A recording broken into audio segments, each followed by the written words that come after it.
Hello everyone, welcome to my channel. दोस्तों, मेरे channel में आप सभी का स्वागत है और जो न्यू सब्सक्राइबर हैं उनका हार्दिक अभिनंदन है। दोस्तों, आशा करती हूँ कि आप सब अच्छे होंगे, अपने घर में सुरक्षित होंगे, सेफ होंगे। और मैं जो है अभी पूरे एक हफ्ते बाद बेड से उठी हूँ। मेरी तबीयत बहुत ज़्यादा ख़राब हो गई थी और क्या कहूँ, उत्कर्ष ठीक हुए हैं उसके एक डेढ़ दिन बाद ही मुझे तेज़ फीवर हो गया। 104 103 उतर ही नहीं रहा था, बार बार रिपीट हो रहा था और लगातार मुझे 4 दिन बहुत तेज़ फीवर रहा है। पट्टी वट्टी रखने के बाद थोड़ा कम होना शुरू हुआ। मेरी हालत इतनी ख़राब हो गई थी कि मैं बेड से उठ ही नहीं पा रही थी। मतलब आप यकीन नहीं करेंगे, आज 8वां दिन है मेरी बीमारी का। मैं आज उठी हूँ और थोड़ा बहुत हिम्मत आई है कि हाँ, मैं कुछ कर सकती हूँ। एक्चुअली में जब बुखार तेज़ था तो अंदर से पूरी तरह उसने तोड़ दिया। जितनी मेरे अंदर एनर्जी थी, जितना मेरे अंदर पावर था, सब ख़त्म हो गया। और उसमें भी एक ये चीज़ हुई कि मतलब मुझे ये लगा कि मुझे शायद वायरस लग गया है और उससे थोड़ा सा कॉन्फिडेंस लेवल मेरा जो है डिग गया। लेकिन फिर भी घर के लोगों ने इतना सपोर्ट किया, इतनी देखभाल की, इतना ख्याल रखा कि मैं जल्दी जल्दी रिकवर भी कर रही थी। और बहुत सारी चीज़ें जो हैं मैंने इधर बीच की, स्टीम वगैरह जो लेनी थी वो ली। खाने में सिर्फ मैंने दोनों टाइम दाल खाई है और कुछ नहीं खाया। रोटी मैंने आज से खाना शुरू की है, वो भी एक एक। मैंने दाल दाल ओनली दाल खाई है बस। मेरा बुखार उतरा ना तो थोड़ा सा मुझे लगा कि अरे 4 दिन का बुखार हो गया है, ये काम रह गया है, वो काम रह गया है। लेकिन हकीकत में मेरे उठ के बैठने तक की हिम्मत नहीं थी, इतनी ज़्यादा वीकनेस आ गई थी। और उसके बाद क्या हुआ, मैंने फिर भी हिम्मत की कि नहीं यार, अपने खुद के बुखार के कपड़े हैं, ये सब है जो मैंने स्टोर करवा दिए हैं और किसी को धुलने वगैरह नहीं दिया है, इनको तो मैं खुद ही धोऊंगी। इस तरह की चीज़ें मेरे मन में आनी थी। मुझे तब नहीं लगा था कि मैं वायरस का शिकार हो गई हूँ। मुझे उस वक्त बिल्कुल पता नहीं चला था, बस लगा था कि नॉर्मल वायरल है क्योंकि टेम्परेचर इतना हाई हो रहा है।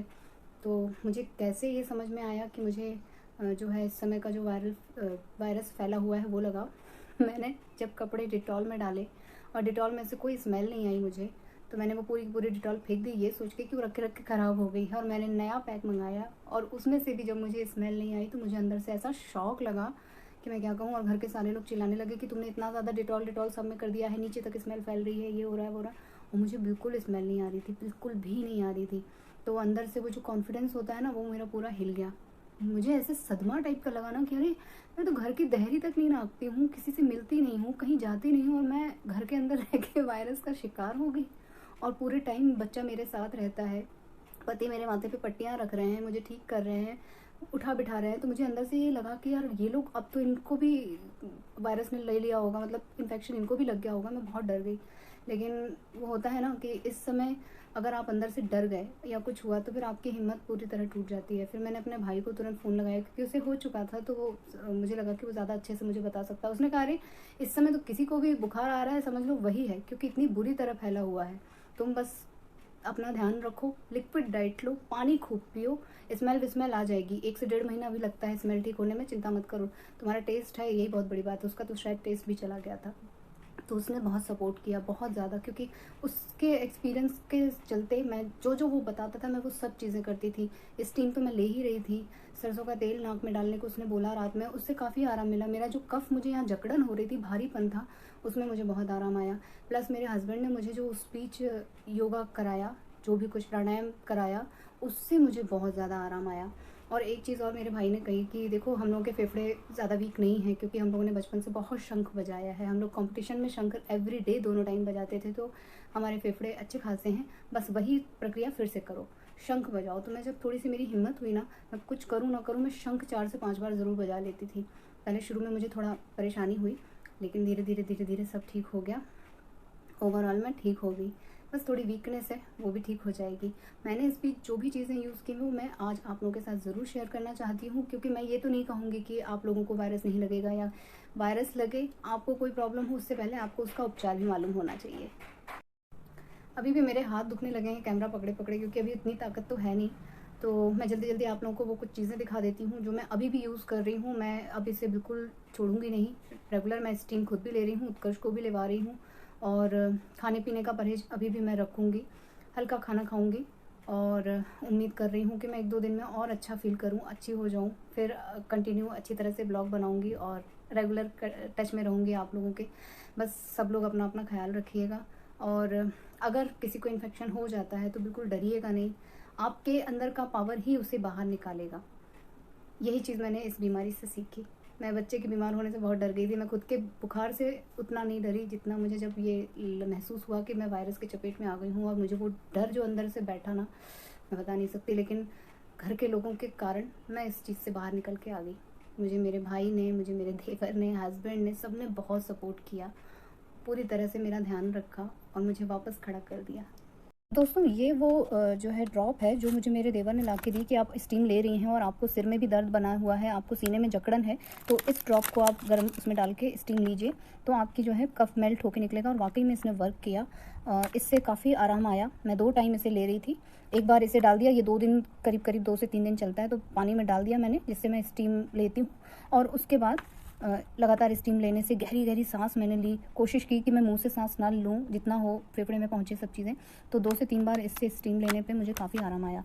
तो अब ये दूसरा पैक ला के दिया है, क्योंकि मुझे ये कंटिन्यू लेना होगा अभी। भले मैं ठीक फील कर रही हूँ, लेकिन फिर भी उन्होंने बोला है कि आप इतना ले लो, अभी इतनी जल्दी उस चीज़ को छोड़ो नहीं। तो एक तो ये हो गई जो मैंने डालकर स्टीम ली है। दूसरा, हमारे जो डॉक्टर हैं वो, भाई आप 5 दिन तो टैबलेट खा सकते हो क्रोसिन की, 4-4 टैबलेट, 3-3 टैबलेट लगातार खाओगे, लेकिन ज़्यादा वो भी नहीं खा सकते हैं, क्योंकि वो बॉडी में फिर रिएक्ट करने लग जाती है। ऊपर से आप वीक तो हो ही जाते हैं। तो ये फेविकॉन सिरप है, ये देखिए, पास से दिखा देती हूँ। ये हमारे डॉक्टर जो है आयुर्वेदिक, उन्होंने बोला है कि बुखार आए या ना आए, आपको ये लेना ही लेना है। तो हम मतलब उत्कर्ष के बुखार के बाद से मैंने उसे ये अभी भी दे रही हूँ, 2 टाइम उसको दे रही हूँ मैं। और मैं इसे 3 टाइम ले रही हूँ, क्योंकि अभी उठी हूँ, अभी क्रोसिन बंद हुई है 2 दिन से। तो ये यहाँ पे डोज वगैरह सब लिखा हुआ है, और इसकी कई सारी पैकिंग आ गई है घर में, क्योंकि ये छोटी वाली शीशी है, तो ये आ चुकी है, जिसमें से शायद मैं 3 तो पी चुकी हूँ इधर बीच में, और उत्कर्ष मिल के। तो ये फेविकॉन जो है बुखार की सिरप है, और ये आयुर्वेदिक है पूरी तरह से। तो आप क्रोसिन वगैरह उन्होंने साफ मना किया, यही देने को बोला है। और इसी का ये है कफ सिरप, और बहुत ज़्यादा बेनिफिशियल है दोस्तों।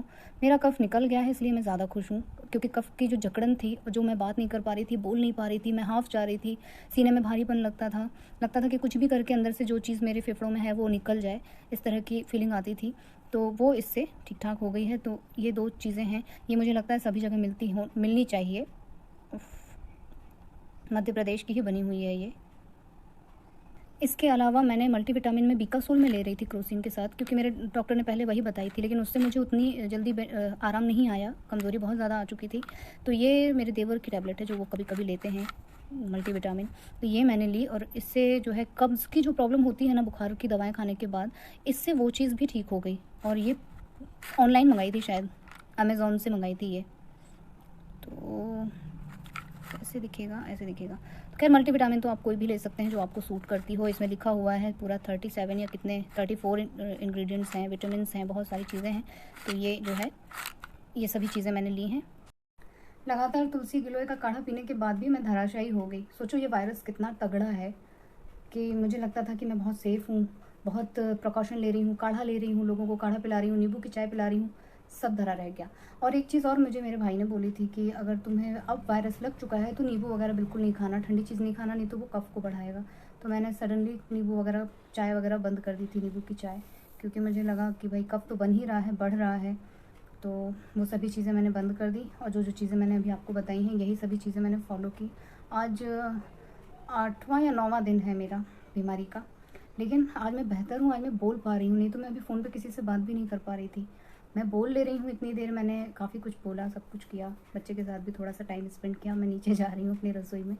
तो मैंने सोचा नहीं था कि मैं भी उसकी चपेट में आ जाऊँगी, और जिन लोगों को तो इससे ज़्यादा तकलीफ़ होती है, उन लोगों का कैसा समय बीतता होगा, कितनी घबराहट घर के लोगों को, उनको कितना सफ़र करना पड़ता होगा। ये मुझे एक्सपीरियंस हुआ, और बहुत ही बुरा एक्सपीरियंस था। मैं दोबारा नहीं चाहूँगी कि ऐसी कोई बीमारी मुझे लगे या मेरे घर के किसी भी सदस्य को लगे। बहुत ही ज़्यादा डरावना एक्सपीरियंस था दोस्तों। खैर, आप लोग भी बस आशीर्वाद दीजिए कि मैं जल्दी से खड़ी हो जाऊँ, जल्दी से वापस अपना रूटीन जो था वैसा मैं एंजॉय करूँ। और मैं भी प्रार्थना करती हूँ कि आप सभी लोग स्वस्थ रहें, प्रसन्न रहें, और कोशिश करूँगी कि फिर मुझे कुछ नया पता चलता है तो मैं बताऊँगी, और वापस से अपने व्लॉग्स वगैरह शुरू करूँगी, तो थोड़ा उसमें मन लगेगा। ये दिन जो बीते हैं ना, बहुत बुरे बीते हैं, बहुत ज़्यादा बुरे, बता नहीं सकती, ये तो शब्दों में मैं नहीं बता सकती कि कैसे बीते हैं। बस कहीं ना कहीं एक उम्मीद थी कि हाँ मैं ठीक हो जाऊँगी, क्योंकि मेरे घर के लोग, सभी लोग बहुत मेहनत कर रहे थे, और उसका रिज़ल्ट आया भी कि मैं खड़ी हो गई वापस से। हालांकि स्मेल मेरी वापस नहीं आई है अभी, लेकिन वो आ जाएगी। भाई ने बोला है कि किसी किसी के 1 महीने 1.5 महीने लगती है, और शायद वो कपूर कुछ सूंघने को बोला था, तो करूँगी वो सभी चीज़ें भी करूँगी। अभी हाल फिलहाल मैंने बिस्तर छोड़ा तो मुझे ज़्यादा खुशी हो रही है कि मैं खड़ी हो गई वापस से। चलिए फिर मैं मिलती हूँ आप लोगों से नेक्स्ट वीडियो में। अपना ख्याल रखिएगा, घर में रहिएगा और सुरक्षित रहिएगा दोस्तों।